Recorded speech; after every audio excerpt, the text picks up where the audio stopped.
you are. Somebody get a gentle one. Well, thank you for having us. I really appreciate that. How many of you are familiar with the lawsuit that we filed? I see 1, 2, 3. Okay, another quick question. How many of you are familiar with the lawsuit that isn't filed by a local representative? Because there are a couple of lawsuits out there. Oh, okay. Okay, so I'll back up a little bit, I guess. Okay, so we are not affiliated with the lawsuit filed by Laura Libby. Definitely support our efforts, but that's not what we're here for. We filed a lawsuit about the legislative session that we are currently in. Right now, we are in an unconstitutional special session. And so earlier, there was a talk about when the session would be ending. There is no statutory end at this point to the session that we are currently operating in because it is a special session. And our lawsuit contends it is unconstitutional. So basically, what happened is, on March 30th, there was a budget proposed, there was a budget voted on, and the Democrats knew that they couldn't have a bipartisan budget, so they knew that they essentially, I'm going to explain it very simply and then Bill's going to answer a lot of the questions. Essentially, they knew that the budget could only be passed by simple majority. With that simple majority, they needed to immediately adjourn the session, and that's called adjourning sine die without a day. And that is a completely legal process. It happens often. By adjourning without a day, they were able to pass their budget, and that budget would go into effect on July 1st. Because they could not get a 2/3 majority bipartisan budget, they were unwilling to work with the Republicans on any of the concessions that the Republicans were looking for, some tax cuts and various different things. So basically, the majority party railroaded through a budget and adjourned sine die and decided they were done. In the course of that, they did poll, both the Senate and the House polled. They said, well, we're going to adjourn sine die, but we also have the right to call our legislature back into session. Would you all like to come back on April 5th for a special session and do more work? And everybody said no. And so they made the decision. We have separation of different branches of government, right? And then the next day, Governor Mills decided that she was going to reconvene the legislature in a special session. This is also done at times, but usually it's reserved for special occasions, emergencies. Just to contrast, in 2020, the pandemic did not cause the governor to bring this legislature back into special session. So there's that little contrast for you. So we are contending that this session is unconstitutional, and any laws passed since April 5th, if our lawsuit is successful, then any laws passed since April 5th would actually be null and void. It would be messy, but it would also cause a precedent to be set, and that one party, no matter which party is in power at any given time, whether it's our side or the other side, that they couldn't do these sort of underhanded tricks. And so I am going to turn it over to Bill, but for my part, we've launched the lawsuit. Bill and I are both named plaintiffs on this lawsuit. We have 2 named representatives, Shelley Rednicki and Randy Greenwood. They're named in the lawsuit. We have 3 other representatives who are supporting us, John Andrews, Reagan Paul, and Jim White. So these 5 legislators are also part of our lawsuit. And we have created a nonprofit called Respect Maine because we contend that this issue affects all Mainers, and all Mainers should be expecting responsible and fair government. And so our nonprofit is called Respect Maine, and so we have, in the lawsuit, we have the 2 of us, the 2 legislatures, and the citizens of Maine. So we are here with an ask. We are here with a financial ask. Our lawyer is expensive. He does need to eat and provide for his family, right? So we do have a great attorney. We need help with bringing this to the public. We need people who would be really willing to write letters to the editor, a very other different things that we're finding that we just can't do everything on our own. So we're here to ask for financial support and other support as well. So I'm not a lawyer, I'm not a politician, and Bill is the one that discovered all this, so he's gonna speak to some of the finer points of the lawsuit. Discovered not quite the right word. Okay. I'm the mischief maker. Yeah, as Michelle said, our major asks right now are trying to get people talking about the lawsuit. And that's why we're here to answer questions so that we can get you guys aware and you can let other people know and get some discussion going. Because even just having people ask questions of their elected representatives, especially if they happen to have elected representatives from a party that begins with a certain letter, then that makes them have to confront the issue because they're trying to ignore us and hoping that we'll just go away. One thing that is kind of telling to me is when we did have a press conference and we did get some media coverage, the journalists dutifully asked the governor and the presiding officers, well, what's your comment on this? And they all said, well, we're being represented by the Attorney General, so ask the Attorney General. I don't know how many of you remember when the governor last sued the Attorney General, who may have a name in common, may have had a name in common with the current governor.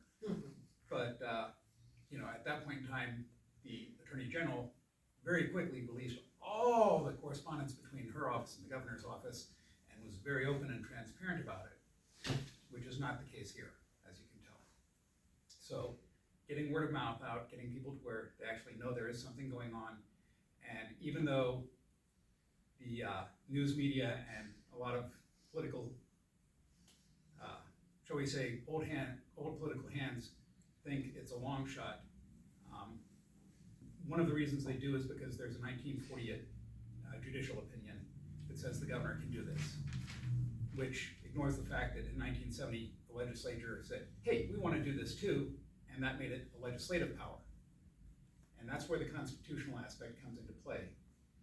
Because when they did the adjournment, they did poll, and the official act or the official decision of the legislature was, we don't want to come back on April 5th.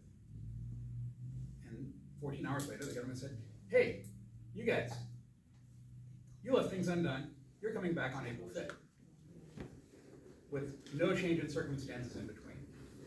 And her sole reason that she can count on in court is that they adjourned with unfinished business, which of course never happens after the first regular session, right? So, well, extraordinary circumstances is the wording in the Constitution. That's a lot fuzzier than emergency. But, a tidy adjournment with everything carried over.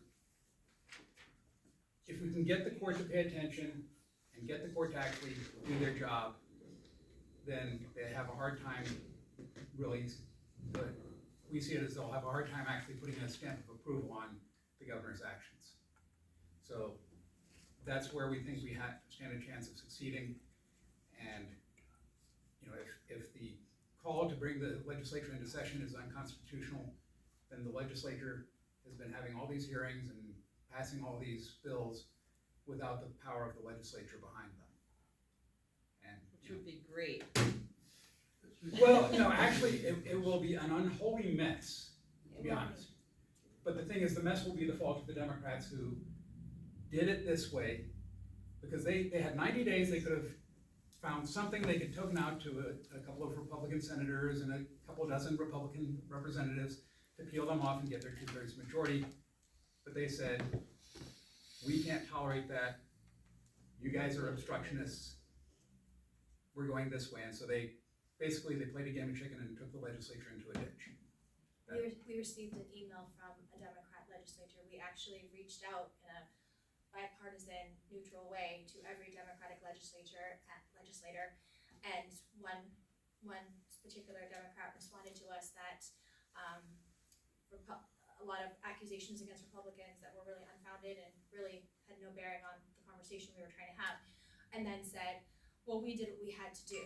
So our lawsuit was really essentially saying, we don't want our government to do what they have to do. We want them to follow the law and follow the rules and represent the people, not to represent their own interests and petty fighting against each other. And public disclosure, if any Democrats invite us to speak at their meetings, we will go and we will talk to them, just like we're talking to you. Yep. And we'll present the same arguments and the same claims, and hopefully we'll make it out of there alive. But, yeah. Anyway, we've been doing a lot of the talking, and I know I really promised that we would try to keep it as far under 15 minutes as possible. Who here has a question? You know, I mean, I'll offer a slice of German chocolate cake to anybody who asks a question. Yes, sir. Who is the attorney that's representing you? Carl Walk through Stephen Smith Trial Attorneys in downtown Augusta. What is it again? Carl Walk, W-O-O-C-K. He is through Stephen Smith Trial Lawyers in downtown Augusta. W-O-O-C-K? Yes, Yeah. Carl is the first name. And the firm's particular expertise in governmental law? No, it isn't, but the thing is, there aren't a whole lot of firms that have a whole lot of expertise in governmental law, and I think, forgive me for my frankness, but finding attorneys who actually have read the Constitution of the state of Maine and have based a legitimate argument in more than one court case on what the actual Constitution says, you're gonna find a real small pool. Yeah. Just to clarify just a little bit on your question, we found Stephen Smith's trial lawyers through a contact of mine, a professional contact of mine, and this contact told me that attorney Stephen Smith really enjoys suing Governor Mills, and so therefore that is why I made the initial contact, and he was very happy to talk to us and refer us to his subordinate. You should get a discount. It'll come less expensive.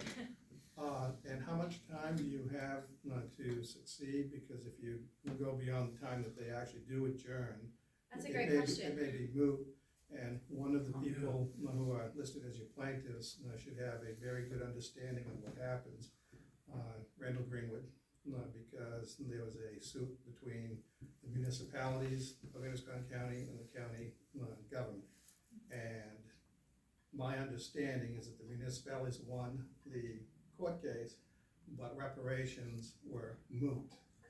So it was like 6 of one, half dozen of the other. Nobody really won that. Actually, I can address that. One, it won't be moot because as long as those laws were passed and are on the books, then that is a consequence of An unconstitutional act. unconstitutional section.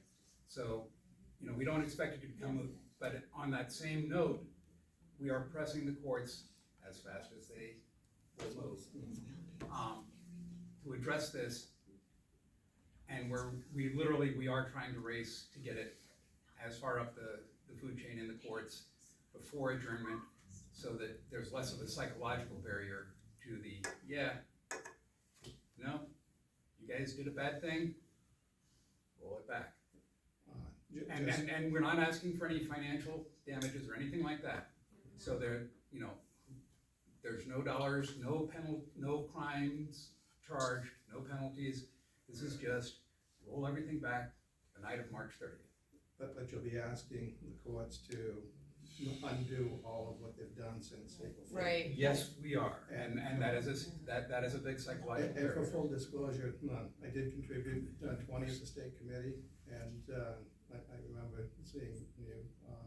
I read the entire pamphlet that you gave me. It's an awesome read. I don't have it with me tonight, but Thank you. One moment, sir. I will tell you that, so where we are at in the process, Bill filed this pro se at first, then we got counsel, and they filed the amended complaint. In response to the amended complaint, the governor, the speaker, and the Senate president did file a motion to dismiss through the Attorney General, and we have now responded to their motion to dismiss, and our current status is that we are waiting for the court to rule. So they could grant the motion to dismiss, and then we appeal it up to the Maine Supreme Court, or they could allow us to be heard in Kennebec County. We're in that limbo right now, so we are very much feeling the pressure of when will the courts respond.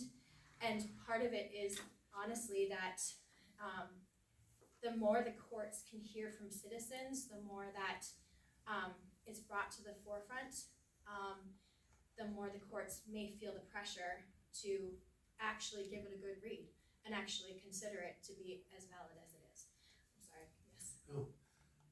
I admire you. Has there been a precedent for this? No, that's actually one, no, it's very rare that people go this far into the stupid corner. I mean, People being, people being Us. the political leadership okay, in terms of how can we stress test what the limits of our constitutional power are. so kudos to you for doing this. It's been about 15 years, but we sued the Secretary of State on a referendum on language. We got out of Augusta, went to Portland to get an attorney. We didn't think we stood a chance in Augusta. What makes you think you stand a chance from an Augusta attorney suing Governor Mills? It comes from standing. It Huh? comes Well, from standing. Actually, Okay, go ahead. first off, I've been nerding out, having nerd out talks with the attorney, and he actually, when we first retained the attorney, I insisted on going in and talking to him face to face, and I got the usual, yeah, you're just an angry old guy by yourself, you know, sort of stereotype. And as we talked, he started getting more and more enthused, and he firmly believes in our case. And Yes. believe me, you know, when you get an attorney calling you on his own time on the weekend to talk, That's a good sign. Very good sign. so, Yeah, we won our suit from a Portland attorney, and it cost the state $60,000. That was the suit. Half of it, a third of it went to the Christian Civic League, and also the rest went to the attorney. But this is awesome if you can, how can we help? How can the Yeah. court hear from us? Hold on, You hold on say one the moment. court should hear from you. Deborah is Okay. asking a This is your question. booklet. That is the lawsuit, Okay. yes. Would you, I'm gonna throw this over you. We, Where would someone find that online? well, that's a great question. I can pass around some, well, Bill can pass around some No, but information. if we have video on this. If Oh, someone okay. wanted to find this online. Okay, you can go to, respect-maine.org. We can also email, we can email it to you, and if anybody online Do is, you have an email that they can reach you at? yes, actually, okay, there's three basic ways. You can email us at info@respect-maine.org. You can go to Respect Maine on Facebook. We have a page that will provide links to some of the news coverage and our website. Or you can go to our website, respect-maine.org, and we have all of the court documents filed so far online with links, so you can actually read the filings and read for yourself what we're saying, what the Assistant Attorney General representing the governor and the leaders of the legislature is saying. And our filings are fairly easy to read and straightforward. The Assistant Attorney General is writing, as an attorney, writing to a judge and using that native dialect, so that hers may be a little bit more difficult for folks to read. But, we're trying to provide enough information that everybody can read the original sources, understand what we're claiming, and decide for themselves, if they think we're bonkers, or if they think we're making a very valid point and standing on a solid principle. and to get back to your question, sir, I'm sorry, I will definitely get to you in just a moment. What do we need from all of you? We need financial support, we need the word to get out, so we need people to blast all of our information, use your Facebook, use your social media, talk about it, tell other groups, and maybe have those groups invite us to come speak. The more that we can do. Go ahead. Michelle left out the easiest and simplest part. Just talk to the folks you know. Say, hey, we heard about this, have you heard about it? And if you can get, the more people you can actually get interested in it or to pay attention to it, then that gets us a better likelihood of getting, any press coverage any attention paid in all the usual mainstream channels. Back to Michelle. Okay, I know there were two questions. Yep. Okay, Mine's pretty simple. okay, So you'd like some financial support. yes, So for the people that may be listening to this, okay, is there a way through your respectmaine.org yes. there is a to be able to donate link. donate? Yes, there Okay, is. good. People can donate with their name and they also can donate anonymously. So, and, And mine's more of a comment. Okay. Steve Smith, I work with a very good attorney. And you chose well, I don't know his associate, but Steve's a very good attorney. good to hear. If a judge is doing their job, they shouldn't be influenced by anything but the law, right?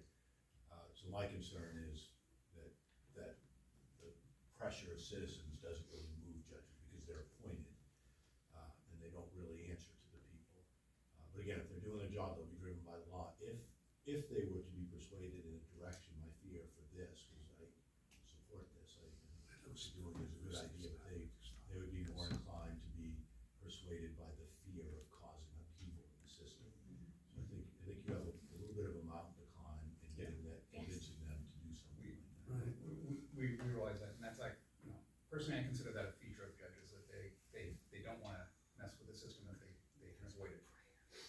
The sole reason we think that that publicity and public awareness about it will be a factor is that it makes it a lot harder for them to think that, well, if I just ignore it, they'll go away. Because it would be very easy to put this at the back of the agenda and let it sit for 2 or 3 years. And that basically, it renders it functionless at that point. Yes, I did have a second question. sure. And because you had mentioned that all the laws beyond April 5th would become basically null and void because they would have been created unconstitutionally. Yes, What about the pay that has gone to the legislators who did go back That and would have be any a- refused? That would be a whole separate thing, and I honestly, I'm not sure how that would work out. I would think there would be, just speaking off the cuff, I am not a lawyer, I am not a judge, but I would expect that somewhere in there, somebody would be calculating, well, they were obliged to come back out of good faith, and so they're owed their pay for the days that they spent there. I think it should come from her campaign contributions. We can't ask that. but kudos on the creative thinking. Can we Yeah. call you later about other things? Yeah, we're really trying hard to make sure that, we're asking the minimum logical consequences. So that, yes, we're asking the courts to say, yes, the legislature and the governor violated the Constitution, or at least the governor overstepped her constitutional authority. And then from that, what are the remedies available? We think an unconstitutional session declared null and void is sort of a logical conclusion from it's unconstitutional. And But it would establish a precedent for this not to be done in the future. yeah, that's Mhm. the other part of it is it would send a big spank notice that yes, if you get some real ornery, mean, attention to detail person who will take you and challenge you because he's not trying to fund an election or this or that or the other, and he's not scared of getting taken off a committee or anything like that, well, it may come back and bite. So, because that's part of the calculus that the leadership took, was who was going to challenge them on this. Yes, So you have 5 House Republicans currently supporting this? yes. We have five legislators openly supporting this. Openly, that is the key. Is there Yes. any reason you don't have House Republican leadership not supporting this? I could make a few guesses, and I could make some assumptions, and I could share those. I would rather share those in private, because those would be just my interpretation, and they may or may not reflect their They've been decisions. asked, of course. But as a legitimate thing, in terms of, if you think in terms of return on investment of their time and effort, this is not a sure thing. That's obvious. It is not a sure thing. We're doing this on principle. The answer, to answer your question directly though, is yes, the House Republican leadership has been asked, and they did decline at the time that they were asked. there are a lot of things going on in our state. And so, some of the greatest people, well, I'm gonna use Laura Libby, for example, look at all the work she's doing with Speak Up for Life. She would not be able to have time to do this, so there are a lot of different fires that different Right. members have to put out. So I don't want to mislead anybody and say that, oh, because the House leadership is not actively supporting this, does not mean that they are not supporting and encouraging, but they are working on their priorities just as others are working on theirs. And this is ours. So, Well, thank you for your due diligence. Yes. yes, One futuristic looking scenario. So if you don't prevail and the tables are turned and it's a Republican governor and a slightly Republican House and Senate, and the opposite is true. Those Republicans are looking to cut the budget in half and can't get 2/3 vote. That governor, that House and governor can do the same thing that the Democrats just did. and we would hope that they would not, because winning without honor is not really winning. So we're hoping, like I said, to set a precedent, regardless of the party that is in the majority in any given year. We are hoping that whatever party is in power will follow the Constitution and follow the rules. And also, But if the Oh, question, I'm going to point out also that regardless of what the court decision is, when we were at having our initial press conference, we were asked that question, and every legislator there, and Michelle and I all agreed that regardless of the party of who was doing it, we would oppose it. It was quite So telling. that's, I realize, that this may be heresy within, this meeting, but yes, we would oppose the Republicans doing it. And I would, But I think any what his Republicans who question know me was, know that I actually am pretty brutal about that. but if but I it- think what his question was is, okay, let's say you do this and they lose. And we lose. The precedent that that sets Yeah, is, if you go to the Supreme Court, and the Supreme Court, hands down a win from the governor and, the Democrats, that pull this off, then it becomes constitutional. Precedent, I don't yes. precedent, and there are other And terminologies for it. to be able to And do the that. thing able to is, do it. quite honestly, we're hoping, and this is maybe me being a little idealistic, but if I was on the state Supreme Court and this was brought before me and the question was asked, I would look real hard at, what do I want my name signed to that is going to be quoted as a precedent 50 years from now in terms of limits of constitutional power. And so I am hoping that they look at it and they address it as a matter of honor, as judges, and they weigh it on the actual merits of the cases we bring. We're committed to standing by that and accepting it. We think that if they actually take an honest look at it, they'll have a hard time, a really hard time endorsing the governor's power. And I'm gonna just simplify that just a little bit more. Your question is essentially, what if we lose, and that is a valid question. So we may lose, nothing is a sure thing.